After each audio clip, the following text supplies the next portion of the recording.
আমার মনে হয় বেশিরভাগ মায়েরাই বাচ্চাদের টিফিনের জন্য নুডলসটাই বেশি পছন্দ করে। এটা রান্না করতেও কম সময় লাগে, আবার বাচ্চারা পছন্দও করে।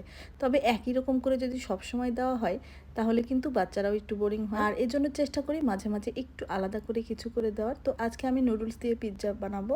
পিৎজাটা বানানোর জন্য নুডলসটা একটু সিদ্ধ করে নিয়েছি। সিদ্ধ করার সময় আমি লবণ দিয়ে নিয়েছি, আর এখন দিলাম দুটো ডিম আর নুডলসের মশলা। এই দুটো উপকরণ দিয়ে কিছুক্ষণ রেখে তারপর একটা কড়াইয়ে তেল বসিয়ে দিয়ে তেলটা গরম হয়ে গেলে ডিম আর নুডলস গুলো ঢেলে দেবো। তারপর পিৎজার ভিতরে যে উপকরণগুলো দেওয়া হয় সেই উপকরণগুলো দেবো। এখানে উপকরণগুলো আপনার ইচ্ছা মতো আপনি দিবেন। আমি এখানে গরুর মাংস দিয়েছি, আর গরুর মাংসগুলো সব মশলা দিয়ে সিদ্ধ করে একদম কুচি কুচি করে কেটে নিয়েছি। তারপর দিয়েছি ক্যাপসিকাম, পেঁয়াজ, মরিচ, চিজ আর ব্ল্যাক অলিভ। ব্ল্যাক অলিভটা হচ্ছে অপশনাল, আপনি দিলে দিতে পারেন, না দিলে নাও দিতে পারেন, কোনো সমস্যা নেই। সবকিছু দেওয়া হয়ে গেলে আমি 10 থেকে 15 মিনিটের মতো একদম হালকা আঁচে সিদ্ধ করে নিব। এই তো হয়ে গেল নুডলসের পিৎজা।